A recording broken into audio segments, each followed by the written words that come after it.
Hello everyone, welcome to the Daily Crypto News Show. Today is September 28th and we're gonna talk about Bitcoin, about Uniswap, unstoppable domains, the KuCoin hack that happened this weekend of course, and some more news about stablecoin.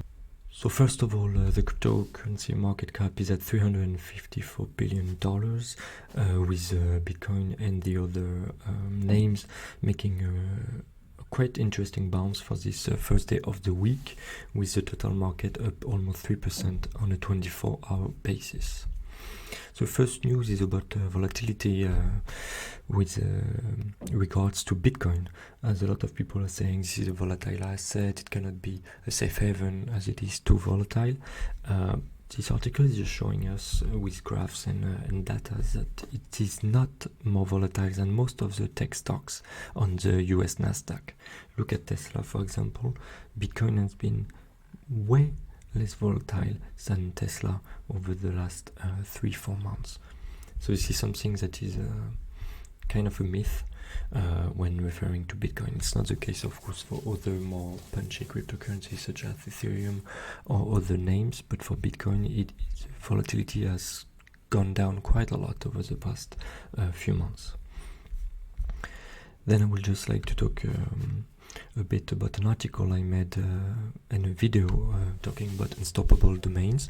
So this is quite a cool project that has been around for a while.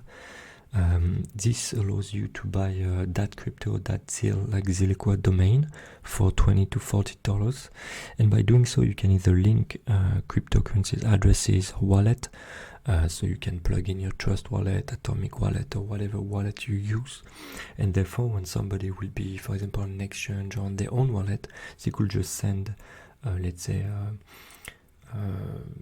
Ripple to the address cryptolemon.crypto, which I bought and I own, and therefore it will be sent directly to my address that I referred linked to this domain. So this is one of the cool things. The other thing is that it's supposed to be censorship resistant, as it is a conjunction of IPFS and blockchain technology to allow you to always be online and working.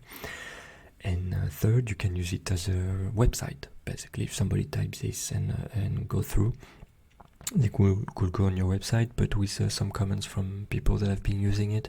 Just know that you cannot use it in your standard browser, such as Google, iOS, Safari, or whatever. It has to be either through Ethercan or special browsers. So this is kind of a bummer at the moment, but we expect this to change in the future, and you might even be able to look at the website .crypto on a Google, on a simple Google search in the future. So yes, if you want to know more about it, please click on the video. It will be in my previous videos or articles, and I'll share the link. Other news today: $2 billion locked on Uniswap, which is bigger now than the entire DeFi industry just 2 months ago. So we all know DeFi got a crazy bull run, but with the SushiSwap Vampire protocol and then the Uni token, there has been a lot of things happening. So at the moment, Uniswap is north of $2.3 billion of liquidity, something really nice and really cool since they launched their own token. The only bad thing I would say is the volume has been continuously going down, which could prove to be kind of a bummer for the Uni token or holder in the long run. But overall, yeah, Uniswap is still the biggest DeFi player and the one with the biggest brand awareness for sure. So we're not gonna talk again about the KuCoin hack that was that apparently the hackers managed to steal more than $200 million. They just went on to see what other protocols have done to prevent these hackers from using the money on their tokens. So we have Ocean protocols that managed to freeze up to $8 million, and other one like USDT on Tron, or this kind of thing where people were able to run script to freeze their fund. But let's be honest, most of the money is already out and has been either converted or hidden at the moment. For example, taking the example of Synthetix network tokens that have not been able to prevent hackers from selling up to $2.7 million worth of these tokens. So something can be done. I'm always a bit confused about this news, because it's a good thing that we can prevent hackers from using the funds, but sometimes it shows that these protocols might not be as decentralized as we would like them to be. Otherwise, it wouldn't have been possible to freeze the assets so quickly. Finally, a story that was from last week, probably the most important if you ask me. If you want to go through it, just click on the link.